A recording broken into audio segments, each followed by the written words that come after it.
Hello and welcome to another Christmas episode of We Need to Talk About ...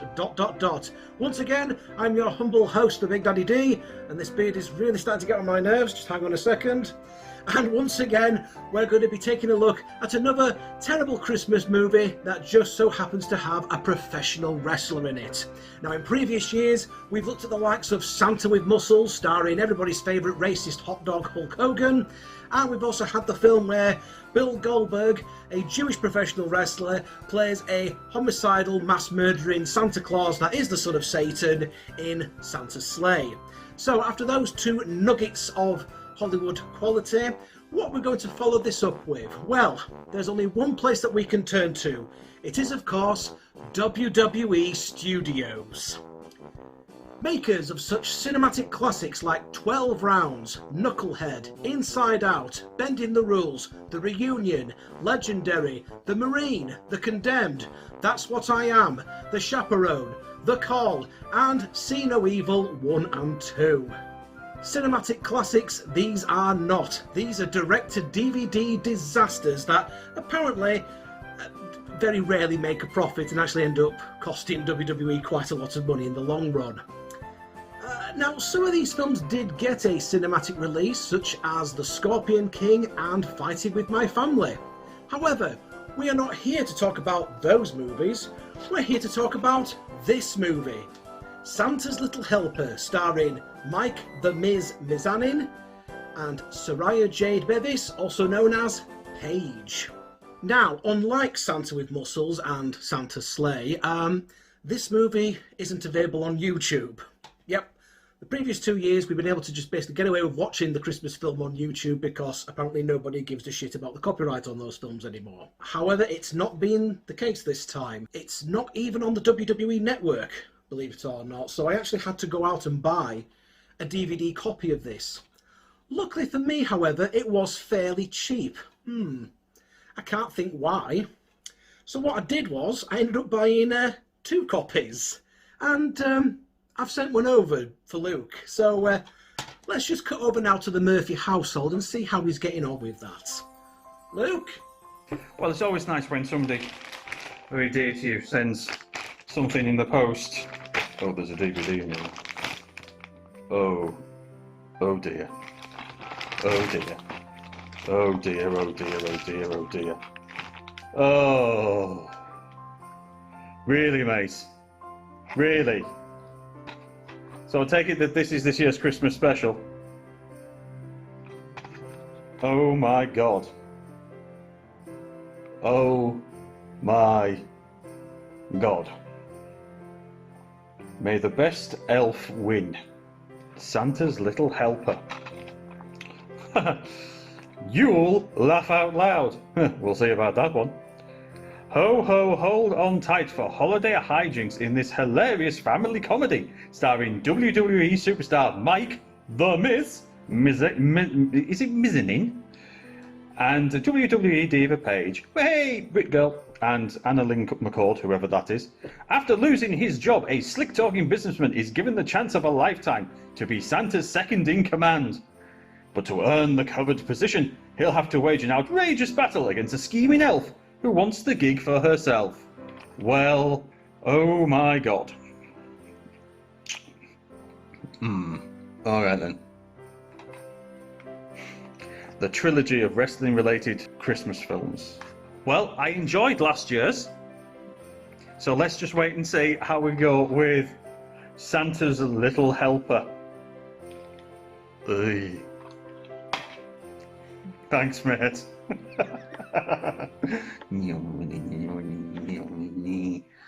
Now, whilst non-wrestling fans may already know who Hulk Hogan is or who Bill Goldberg is, they might not be as familiar as to who The Miz and Paige are. But don't worry, we've got you covered for that, because we're going to be heading over to our special guest stars for this video for a quick retrospective of The Miz and Paige. So, Josh and Sophie, over to you. Hi, I'm Josh. You might recognise me from a couple of the previous episodes, including one where we discuss the works of a particular Mr. Rocky Flintstone. Now I'm here with my other half, Sophie, who we're going to briefly talk about the two leads in the film Santa's Little Helper. Over to you, Sophie. Hello, I'm Sophie, and this is the first time I'm appearing on one of these videos. What have I let myself in for? I haven't a clue. Well, let's get into it. Mike Mizanin first gained fame as a reality TV participant as a cast member on MTV's The Real World in 2001, along with a number of its spin-off series from 2002 to 2005. He also reached the finals of Battle of the Network Reality Stars and won a 3-part Reality Stars themed episode of Fear Factor in 2006. After becoming the runner-up in the 4th season of WWE's own reality TV show Tough Enough, his wrestling career was launched from there, and The Miz has arguably become one of the most prolific pay-per-view performers in WWE history, headlining numerous main events for the promotion. At the time of recording this episode, The Miz is currently the holder of the Money in the Bank briefcase, meaning that he can get a match with the current WWE champion whenever he wants. So you never know, The Miz might be champion by the time you watch this. The Miz has continued to dip his toe into reality TV throughout his wrestling career, appearing in a number of WWE's reality TV programs including Diva Search, Total Divas, and even making a return to Tough Enough, but this time as one of the judges. He and his wife Maurice would also get their own reality TV show titled Miz and Mrs. that premiered in 2018. The Miz would even come to star in several films produced by the WWE studios, portraying the character of Jake Carter in the Marine franchise, making his first appearance in the Marines 3 after John Cena and then Ted DiBiase Jr. dropped out after only appearing in one installment. A number of other WWE wrestlers would appear alongside The Miz in the subsequent sequels that followed. This included Summer Rae in the Marine 4 Moving Target, Bo Dallas, Naomi, Heath Slater and Curtis Axel, who would appear in the Marine 5 Battleground, and even Preggers Becky Lynch and WWE Hall of Famer the Heartbreak Kid Shawn Michaels turned up in the Marine 6 Close Quarters. The Marine would go on to be WWE Studios' most successful franchise, which admittedly isn't saying much. So it's a little odd that they decided to kill off the Miz's character before the end of the Marine 6, courtesy of the man herself, who then goes on to have the final fight with the old man HBK instead. Miz has appeared in a number of other films from WWE Studios, one of which we're taking a look at today. But first, let's have a quick look at his fellow wrestling co-star, Paige. Paige here. Soraya Jade Bevis, better known by her ring name, Paige, is a retired English professional wrestling personality that was literally born into the British wrestling business. Paige's family are all professional wrestlers themselves, and they run the World Association of Wrestling Promotion in Norfolk. Paige had her very first professional wrestling match at the very young age of 13, and possibly was in a wrestling ring even younger than that, as her mother once unknowingly wrestled while she was 7 months pregnant, which is rather worrying. Upon making the jump from the independent wrestling scene to World Wrestling Entertainment, Paige became a 2-time Divas champion, not to mention the youngest person to hold that title at the tender age of 21. Paige was also the first women's champion in the developmental branch NXT, at one time holding both championships simultaneously. She was really pushed as being the future of women's wrestling, and it can be argued that she was a major factor in the beginning of the women's revolution in WWE. Prior to this, a lot of women's wrestling in the WWE was seen as nothing more than just a cheap titillation at best, and at its worst was just an excuse for a piss break and a trip to the merchandise stalls. Channel 4 produced a documentary about Bevis and her family entitled The Wrestlers Fighting With My Family, which included the moment when she left the UK to start her career in the WWE. The documentary was later adapted into the 2019 feature film Fighting With My Family, with Florence Pugh playing Bevis, Nick Frost and Lena Headey playing her father and mother. The film was directed by Stephen Merchant and produced by Dwayne "The Rock" Johnson himself, who would also make a couple of cameo appearances in the film. Which prick is calling me during WrestleMania? It's Dwayne Johnson. How are you? Prove it. If you smell what The Rock is cooking.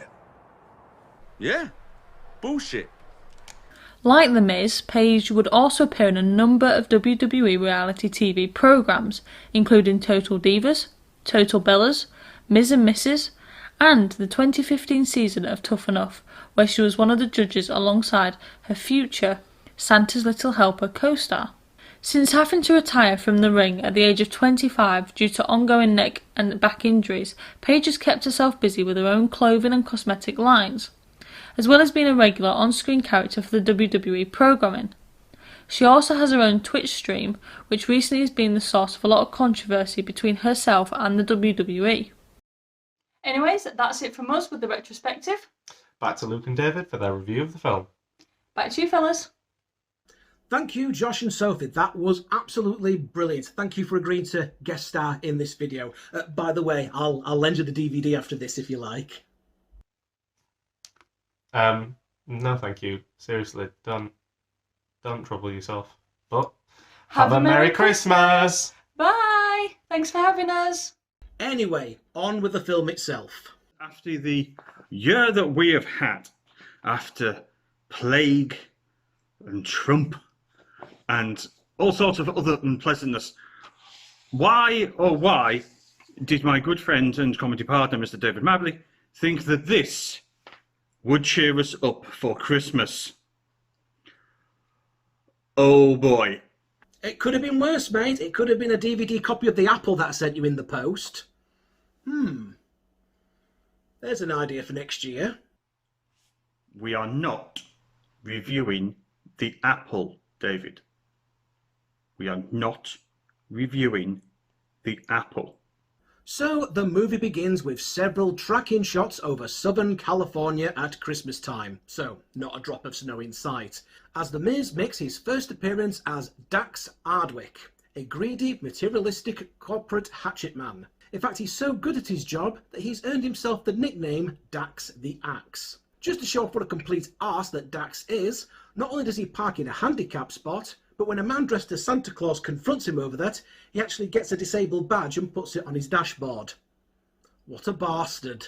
And just to prove the point even further that Dax is a complete dick, his first call of business that morning is to head into a community youth centre to inform them that he'd be shutting them down forever just a week before Christmas. There must be something we can do. Oh, there is. Vacate the premises by the 15th, because that's when the bulldozer's coming. This is a real shame, because where else are these poor kids going to go to paint their nightmare-inducing self-portraits? Anyway, Dax heads back to the office that I can only assume is being run by John Laurinaitis, because he finds that he has been wished well in his future endeavours, and it's not even the week after WrestleMania. Let me get this straight. You're giving Dax the axe. The axe? Dax takes his firing like any good company man would, by smashing his boss's glass coffee table, chasing him through the office, and throwing his signed football into the face of the very large security guard. Things soon go from bad to worse for Dax, and, as he was living beyond his means, he also ends up losing his girlfriend, his car, and he will soon be evicted from his house. Dax shows up back at the youth centre at night where he cuts an angry wrestling promo on the building, because, you know, it's what you do, hinting that he actually has a history with the place. He also ends up speaking with the same man dressed as Santa Claus that he saw earlier in the film. It turns out that this is actually the real Santa Claus. Oh, and WWE Studios, you really missed the trick here by not casting Mick Foley as Santa Claus. Santa is looking to find a replacement for his second-in-command, who is affectionately known as Santa's Little Helper. Hence the title of this bloody film. Although the position is... the official job title of the position is the Head Office Herald of Holiday Operations, or Ho-Ho-Ho for short. It turns out that the elf who has previously been doing this job for the last 900 years is now getting a little too old and forgetful. His mind is getting a little... Last night, he accidentally turned my sleigh into a breakfast burrito. Because dementia is funny, right, kids? No, I did not eat it. Uh-huh. Could have fooled me. Santa believes that the North Pole could use a human influence, so he asks his personal trainer Billie to go and review Dax as a possible candidate. Santa's personal trainer? Wow, what a thankless task that is. Perhaps Billy's job would be a lot easier if Mrs. Claus did spend most of her time walking around Santa's workshop and forcing anyone she meets to eat her cookies. She's like a festive version of Mrs. Doyle. Go on, go on, go on, go on, go on, go on, go on, go on, go on, go on, go on, go on! Billy travels from the North Pole to Southern California via the use of the Peppermint Portal, which is run by another elf called Fitz. Weirdly enough, when she gets to California, she's actually wearing more clothing than she did at the North Pole. And actually, speaking of clothing, we're about to find out later that Fitz has got some questionable bad habits. That means he really, really shouldn't be in charge of, well, anything. We also meet the daughter of the current ho-ho-ho, an elf named Eleanor, who is played by Paige, and she believes that the job should be hers by birthright. Eleanor wants to find out where Billy has gone to, and when Fitz tells her that that is privileged transporter-transportee information, she attempts to flirt with him to find out what she wants to know. But really, all she's doing is drawing attention to just how cheap the makeup was for the elf he is. We then cut back to the Miz, who at this point is just wearing his underpants and a dressing gown. I mean, I get that the film is trying to make him look slobby here, but it looks as though he's posing for a Calvin Klein advert. Billy shows up to tell him that he's been considered for a very high-profile job, although she keeps the details of the work a secret, including the details and the name of her employer, although that doesn't help Dax from trying to guess throughout the film who it could be. Or maybe that Musk guy. He's always got weird ideas. Am I getting warmer? No. Bezos? No. Gates? No, stop guessing. All right. Zuckerberg? It's Murdoch, isn't it? It's got the Donald written all over it. It's Trump. You work for Trump, right? Oh dear. This hasn't aged well, has it? Well, one of them is a chubby, bizarre-looking man that lives in a fantasy world where he decides who is naughty and nice, and the other one delivers presents on Christmas Eve. At time of recording this, interestingly enough, I think we can now definitely say that the nightmare is over.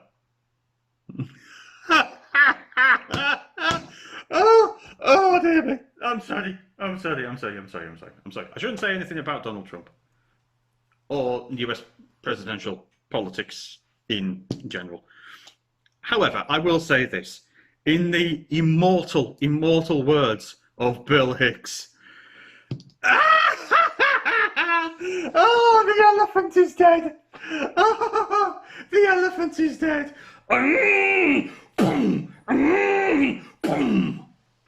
Billy drives Dax around from job to job in a smart car. These jobs are a series of difficult and embarrassing tasks that Billy has to set to test Dax's character, although she occasionally has to bail him out of trouble using North Pole magic. In this first task, he has to walk into a biker bar whilst wearing a silly hat and tell the patrons inside that he's damaged one of their bikes, and then try to resolve the situation peacefully. How exactly is this relevant to the job? Apparently being Santa's right-hand man involves being a masochist. An extreme masochist. Oh God, what does he do with that riding crop for the other 364 days of the year? Okay, stop referring to different canon films and please get your mind out of the gutter. So Dax now has a dozen angry bikers ready to kill him. Despite managing to dodge all their punches, Dax is eventually knocked out by the barmaid, who is actually played by the Miz's real-life wife and fellow professional wrestler, Maurice. Whilst back at Dax's house, Billy realises that he doesn't have any Christmas decorations. And what if he's Jewish, Billy? Didn't you consider that, perhaps? I mean, why on earth would he be celebrating a Christian event? Oh, God. Maybe she does work for Trump. Whilst Dax goes into another room for a shower and to find something to treat his black eye with, Billy uses the magic North Pole bell to contact Santa, only for Fitz to show up, wearing Santa's clothes. Yeah, that's not creepy at all, is it? Sometimes when Santa goes to sleep, I put on one of his shirts. I mean, seriously, someone needs to keep an eye on him. What makes this worse is that the last time we saw Fitz, he was about to be seduced by Eleanor. Ugh. I really hope that the North Pole's got a dry cleaners nearby. I'm warning you. Dax's next task involves him dressing up as a restaurant mascot, looking like something from Five Nights at Freddy's, where he proceeds to take all manner of abuse from the feral children that are having a party there, from getting sweets thrown in his face to plastic balls being lobbed at his crotch. Finally, it all becomes too much for him, and he pushes the bratty birthday boy's face right into his cake. Luckily, Dax is able to save the situation by declaring a birthday!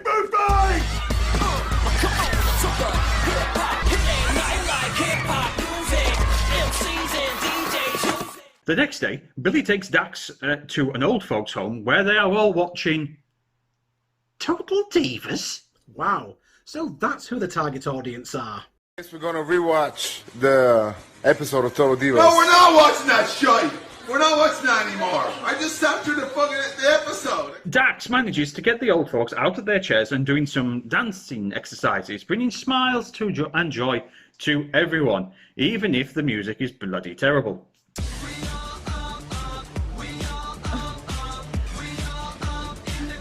Yeah, but I think whipping his shirt off probably helped with some of the old ladies. I mean, thank God that scene didn't go on any longer. Again, how is this useful to being Santa's right-hand man? Does it have willing to strip off in front of old women, like written down as part of the job description? Decent salary, company perks, generous holidays. Oh, and you've got to be prepared to take your clothes off in front of OAPs and push children's faces into birthday cake. Well, every job has to have its good days and bad days, I suppose. Anyway, whilst stopping off to change a flat tyre, Dax starts to ask Billie questions about herself. What's your last name? It's, Jean. You must have been really teased when that song came out. What song? The mic. Right. So elves don't know anything about pop culture from the last 30-odd years, but they know how to drive cars and change flat tyres. After Dax helps a mugging victim retrieve a precious ring, Billie declares him fit for the position of Santa's little helper. It probably helps that the muggers in question are so stupid that they're literally stood around the corner from where the mugging took place. They don't even leave the scene of the crime. If this was a video game, it'd be the easiest fetch quest ever. Dax does not believe Billie's claim that he'll be working for Santa Claus, and gets so wound up and angry that Billie wraps him up as a parcel. And that's one present that no one wants to stick under their tree. Then jolly old Saint Nick himself arrives at Dax's home to convince him to take the job. It turns out he was also the mugging victim in disguise. So Santa's a shapeshifter now. It makes you wonder who else he might have been disguised at. I mean, was he disguised as the old woman in the old folks' home that wanted Dax to take his top off? A flashback reveals that Dax had once been caring and friendly until he was framed for stealing money from the youth centre he shut down in the film's opening. The real culprit was the centre's director, but when young Dax confronted him, he just laughed in Dax's face and said no one would believe him. Young Dax is told that if he leaves the youth centre now and never comes back, that no charges will ever be made against him. Santa shows that if Dax had kept his heart open to others, then his life would have been a lot better. You would have realized your dream and become an astronaut. You would have made millions in product endorsements. Whether orbiting the Earth or walking around the block. You would have met a wonderful woman and had 2 beautiful children. What? So is Santa now a fortune teller? He's clearly also been watching episodes of the old British TV programme Bullseye, where the host, Jim Bowen, would tell the contestant after they've lost, "Oh, let's see what you could have won," and proceeds to like show everything that they've basically lost the chance of winning. I mean, talk about rubbing it in, Jim. But Santa's even worse.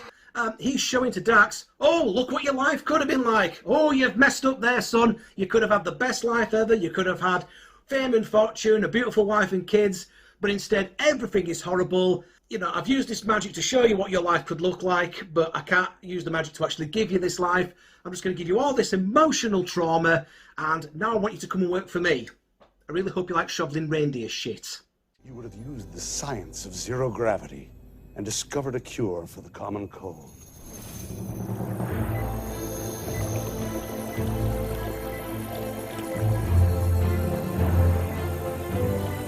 Okay, now you're just making stuff up as you go along, Santa. How exactly are those two things even related? And why does Dax need a pair of glasses to look at what appears to be a vial of toilet duck?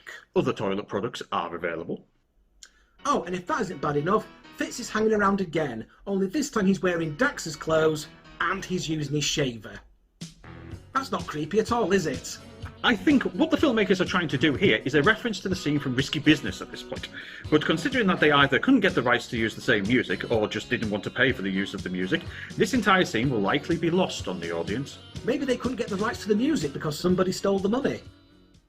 Fitz tells Billie that Dax is a great guy and he wishes that he could be more like him, but Billie tells Fitz that he doesn't need to change anything about himself. Well, apart from the incredibly disturbing habit that he has of wearing other people's clothes. Well, yes. There is that. Anyway, Dax decides to accept the position of Santa's little helper and is transported to the North Pole, where everyone is crammed into Santa's peppermint portal. Stop it. Stop it now. But Eleanor, using an obscure North Pole bylaw, challenges him to the position, with the winner being decided through a rigorous obstacle course at Santa's boot camp. Quite why Santa would have a boot camp remains to be seen. Also, why is Fitz's beard grown back so quickly? Was that previous scene just put in to pad out the running time? Dax and Eleanor race each other throughout the course, which must have cameras everywhere as the entire workshop is able to watch it live on TV. To say that Mrs. Claus gets a little bit too excited is a bit of an understatement. That's how Mama butters her cookies!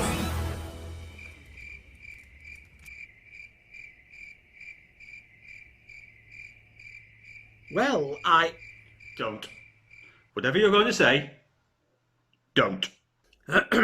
Anyway, Eleanor wins the race after playing dirty, and she's named as the new Santa's little helper.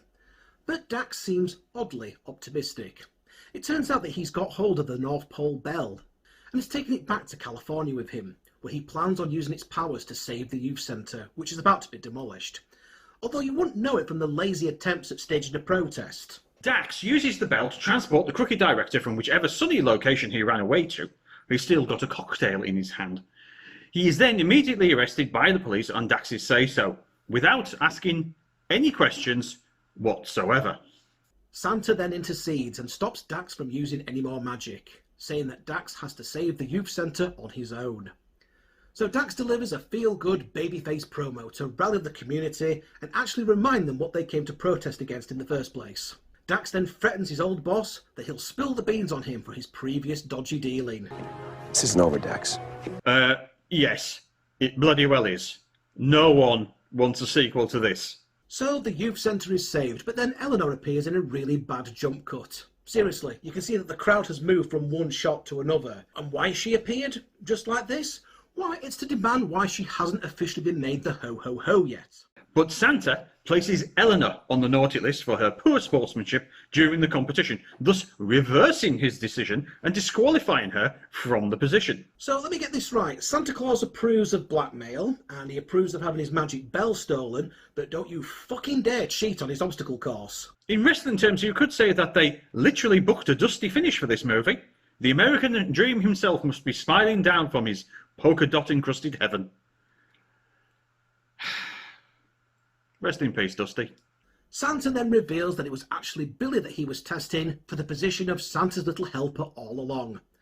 So all that physical, mental and emotional trauma that Dax got put under throughout the course of this film was basically for nothing. And I should point out, by the end of the film, he's still penniless, he's still homeless and he's still unemployed. But hey, he got the girl in the end, and that's all that matters, right? Dax and Billie then finally share a passionate kiss under a magical snowfall as the film comes to an end. Okay, so the film is on for an hour and a half. However, it feels a hell of a lot longer than that.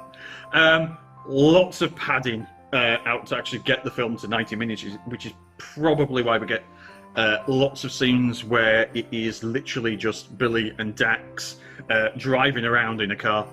The scene with changing the flat tyre felt completely forced and completely unnecessary.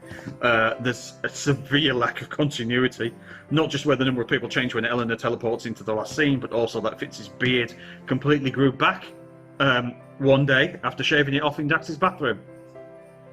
The film tries to be funny.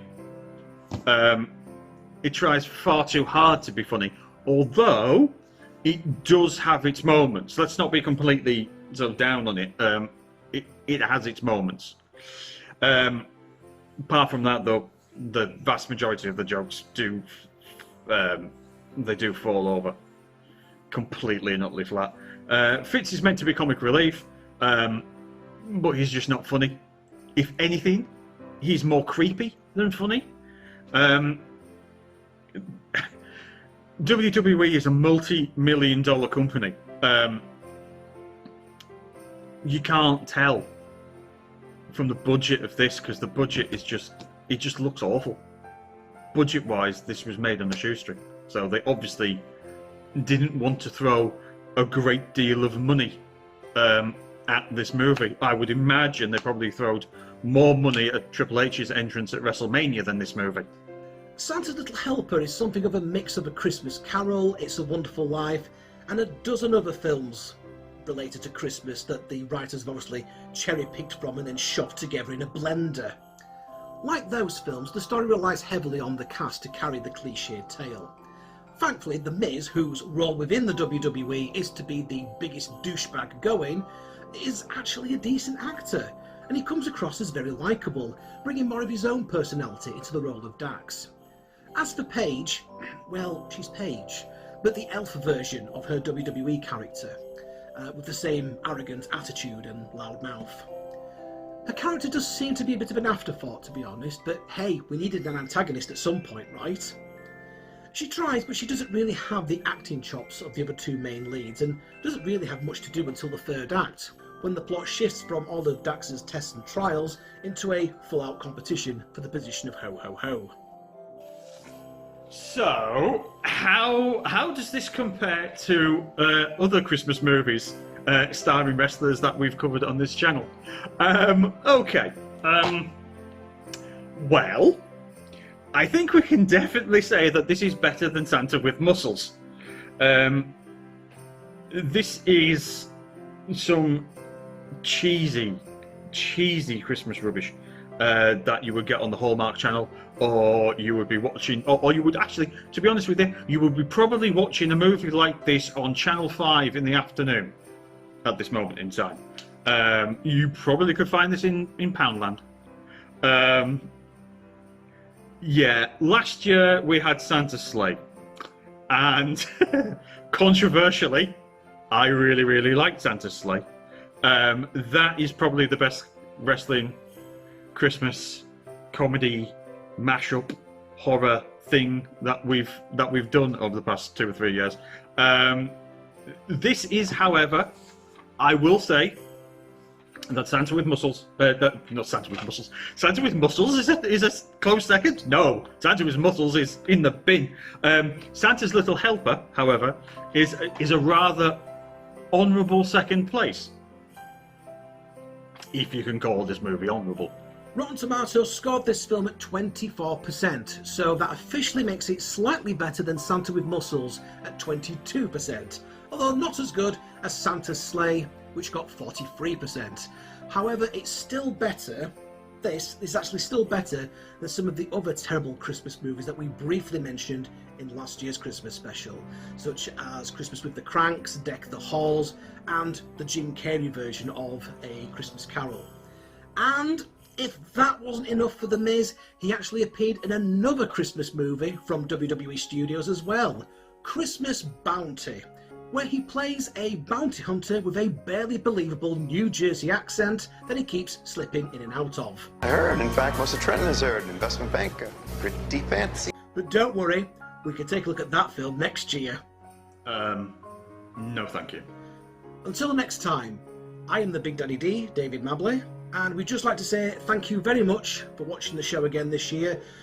Despite the change of format that we've had to do due to social distancing, lockdown, having to work from home, and all the general mishaps that the current situation has thrown our way, we've had to have this change of format. We've not been able to be in the studio, or the bunker, whatever you want to call it, so we've had to do it this way. Now, as I'm recording this, there has been news of a vaccine which is going to be getting sort of shipped out in the UK. So hopefully, as we turn the corner into 2021, this is the first step into seeing the back end of coronavirus, and we can start returning to normal, but maybe sort of have learnt some lessons from this this year. You know, we don't always need to. We don't always need to rely on public transport to get to work. We can work from home. There's certain things that we can do from home. You know, we can support local businesses from home. Various things like that. So hopefully next year we'll get the chance to record our episodes together in the same room. In the meantime, please leave a like and a comment, share this video with your friends across your various social media platforms, subscribe to the channel if you haven't done so already, and ring the bell to be notified of new videos. And we'll catch you again for another episode of We Need to Talk About ... in the year 2021. Yeah, and I just like to mirror what David said. It's been a strange old year, to say the least. It has been a strange old year on this channel. It started off wonderfully with Excalibur, and it then just went wrong somewhere. And we have managed as best we could to keep things going. Hopefully next year things will be better.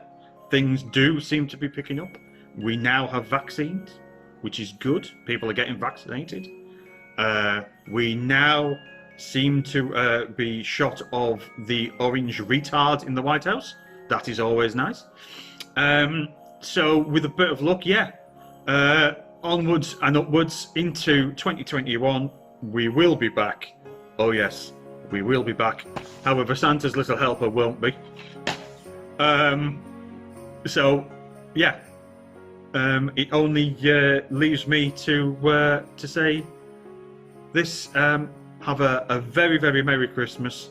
Have a wonderful New Year. Please look after yourselves, look after your families, and God bless us, everyone. Especially to those that have watched this bloody movie. Merry Christmas.